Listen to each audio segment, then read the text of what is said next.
Science in depth में आपका स्वागत है। तो मोशन का जो हमारा चैप्टर था वो पूरी तरह से ख़त्म हो चुका है। अब मैं आपको इसके इंटरनल क्वेश्चन और एक्सटर्नल क्वेश्चन 1 बाय 1 करा देता हूँ, ठीक है। और मेरे पास जो भी नोट्स थी उसमें सिर्फ चैप्टर डिस्कस की हुई थी और मेरे पास सिर्फ एक ही चैप्टर की नोट्स थी, वो थी मोशन, जो कि सबसे बेसिक था। अब जो मैं आपको पढ़ाऊँगा वो आपको सारे मैं बोर्ड से पढ़ाऊँगा, लेकिन फिर भी आपके किसी तरह के कोई टॉपिक नहीं छूटेंगे, इस बात की मैं गारंटी लेता हूँ, ठीक है। आपके टॉपिक पूरे मैं कवर करूँगा, पूरे जो एनसीईआरटी में बताया गया वो आपके एक भी टॉपिक नहीं छूटेंगे। क्लियर है? ठीक है, तो हम लोग आगे बढ़ते हैं। तो देखिए पहला क्वेश्चन हमारा कहता है an object has moved through a distance, ठीक, can it have zero displacement? If yes support your answer with an example. ठीक है, पहला क्वेश्चन का आंसर देखते हैं क्या कहता है।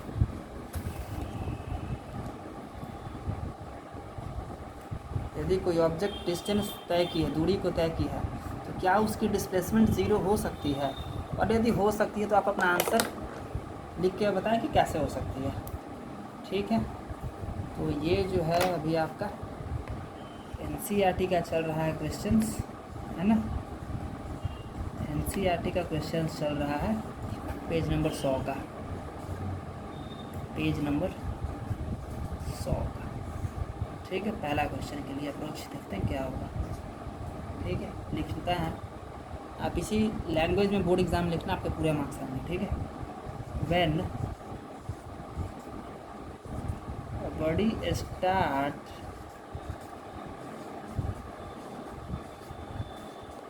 To move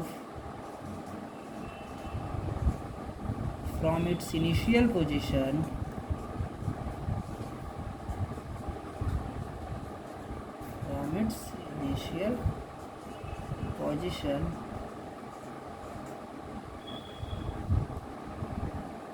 initial position covers a distance,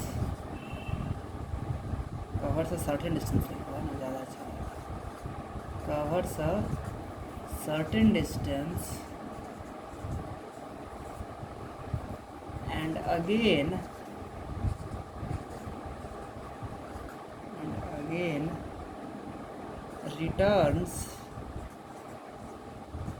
returns back to its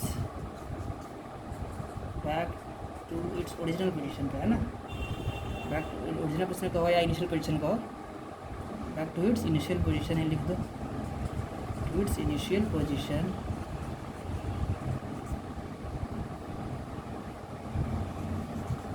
then displacement will be zero,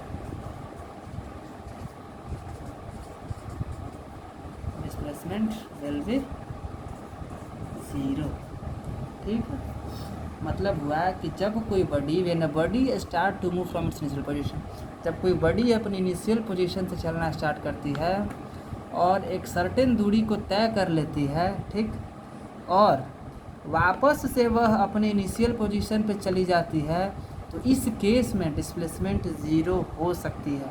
मैंने आपको डिस्प्लेसमेंट टाइम बताते वक्त ये बतलाया था कि क्या डिस्प्लेसमेंट ज़ीरो हो सकती है, तो बिल्कुल हो सकता है।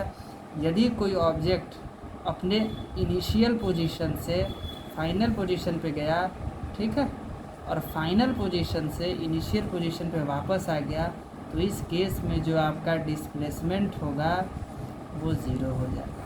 ठीक है, वो मैंने आपको बता रखा था। क्लियर? बढ़ते हैं अपना दूसरा क्वेश्चन की ओर।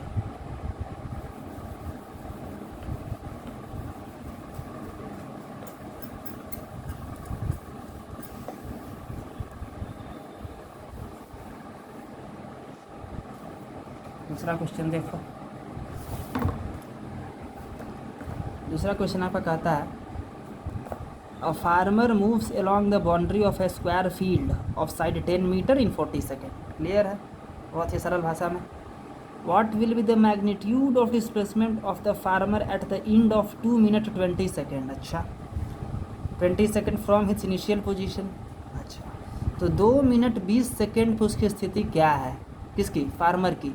यदि वह 40 सेकंड में 10 मीटर का चक्कर लगा ले रहा है भाई। चलो ठीक है, यही क्वेश्चन है ना आपका। देखते हैं इसको किस तरह से अप्रोच लेना है।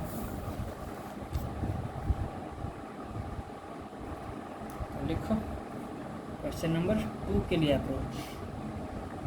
हमारा टाइम गिवन है ना, इसमें टाइम कितना दिया है भाई, टाइम गिवन है कितना दिया है, 1 मिनट 20 सेकेंड है ना, 1 मिनट 20 सेकेंड गिवन है, यानी कहने का मतलब हुआ 60 × 20 80 सेकेंड हो गया। कितना है 1 मिनट, ऐसा 2 मिनट 20 सेकेंड है, 2 मिनट 20 सेकेंड है। चलो ठीक है, 2 मिनट कितना हो गया 120, यानी 140 सेकेंड हो गया भाई। चलो 140 सेकेंड हो गया, क्वेश्चन में गिवन है, ठीक है। तो इसमें लिखा कि in first round farmer takes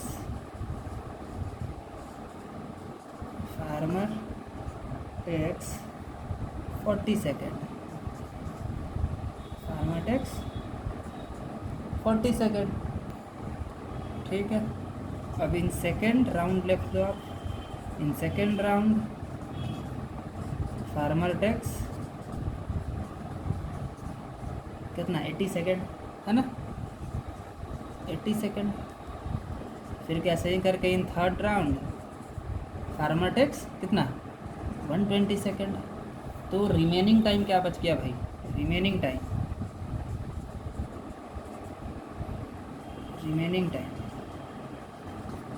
क्या हो गया, कितना था 140 था, 140 माइनस 120 कितना हो गया 20 सेकेंड।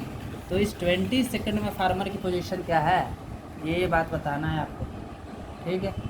एक डायग्राम बना देता हूँ, आप इसको देख लो किस तरह से मैंने बनाया है, ठीक है, थोड़ा ज़्यादा समझ में आएगा आपको।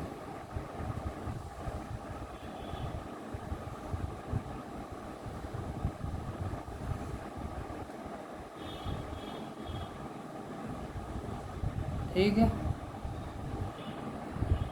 क्लियर है, यही आपका फील्ड है। नेमिंग कर देता हूँ ABCD है ना। 40 मिनट कितना लगा रहा था,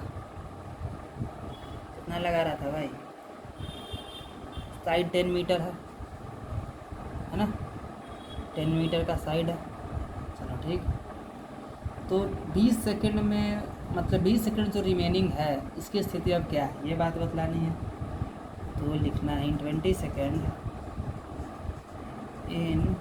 सेकेंड फार्मर मूव्स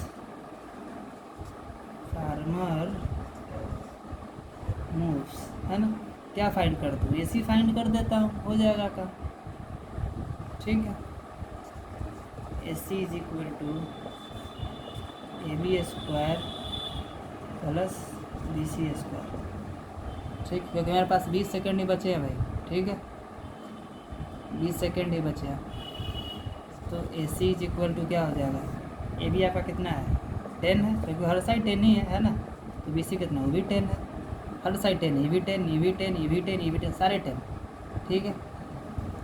क्या हो जाएगा AC = 100 + 100 कितना 200, 200 को बाहर करो तो कितना हो जाएगा, ये 10√2 हो जाएगा क्या, 10√2 मीटर हो जाएगा, ठीक है। तो यही आपका फाइनल आंसर हो गया भाई कि फार्मर की जो 20 सेकंड आखिरी के 20 सेकंड की जो पोजीशन है वो यही पोजीशन है, ठीक है, 10√2 metre from the initial point, है ना। क्लियर है, उम्मीद करता हूँ आपको समझ में आ रहा होगा। हम लोग बढ़ते हैं अपने नेक्स्ट क्वेश्चन की ओर, है ना। तीसरा क्वेश्चन देखो, which of the following is true, है ना। तीसरा क्वेश्चन आप देखो, which of the following is true for displacement, displacement के लिए कौन सी बात ट्रू है इसमें से। तो इट कैन नॉट बी 0, पहला बात यह है। ट्रू है फॉल्स है वो आप खुद बताने, क्योंकि यह चीज़ें आपको बतलाई हुई है। Its magnitude is greater than the displacement travelled by the object, ये बात आपको बतलाई गई है। डिस्टेंस और डिस्प्लेसमेंट के डेफिनेशन में जाकर देखना, ये दोनों बात आपको बतलाई गई है, ठीक है। अब सही है या गलत ये चीज़ें मैं आपके ऊपर छोड़ता हूँ, क्लियर है। आगे बढ़ते हैं, अच्छा हम लोग आगे के क्वेश्चन की ओर बढ़ते हैं। पेज नंबर 102 है ना, देख लेते हैं भाई 102 में क्या है। Distinguish between speed and velocity करा रखा है, कर लेना आप खुद। दूसरा question, under what conditions is the magnitude of average velocity of an object is equal to the average speed. अच्छा, किस कंडीशन में कौन से कंडीशन में? एवरेज वेलोसिटी का जो मैग्नीट्यूड है वो बराबर होगा एवरेज स्पीड का। ठीक है, इसका मैं आपको आंसर अभी कराता हूँ और इसको इरेज कर देता हूँ, है ना। तो देखो दूसरे क्वेश्चन की आंसर, है ना। देखो भाई, when a body covers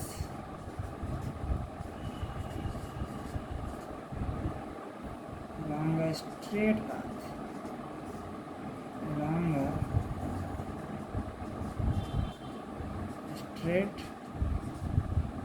path, चलो यहाँ से, without changing direction,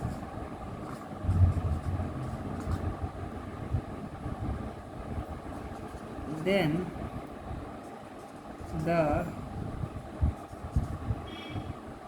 value of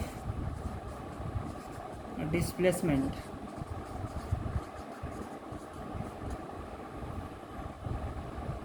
then the value of displacement and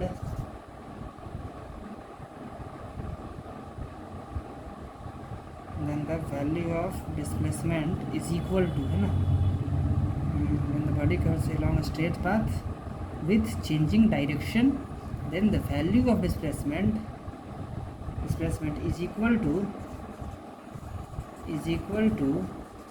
the value of distance,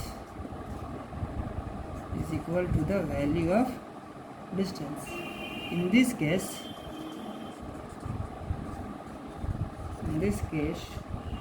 average speed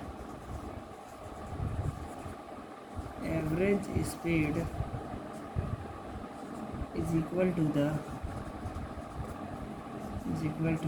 average velocity। ठीक है, तो ये आपका आंसर होगा। देखो मुझे लगता है कि मुझे आंसर्स लिखने में काफ़ी ज़्यादा समय लग रहा है ना, और आपको बताने में भी। तो अगली बार से मैं पहले आंसर खुद लिख दूंगा, उसके बाद मैं आपको समझा दूंगा। ठीक है, देखो इसमें लिखा है कि when a body covers along a straight path without changing direction, यदि कोई बॉडी स्ट्रेट पाथ पे चल रही है बिना डायरेक्शन चेंज किए, तो उस केस में जो वैल्यू ऑफ डिस्प्लेसमेंट होगी वो बराबर होगी वैल्यू ऑफ डिस्टेंस के। तो इस केस में हम कह सकते हैं कि एवरेज स्पीड जो होगी वो बराबर होगी एवरेज वेलोसिटी के। क्लियर है? ठीक है,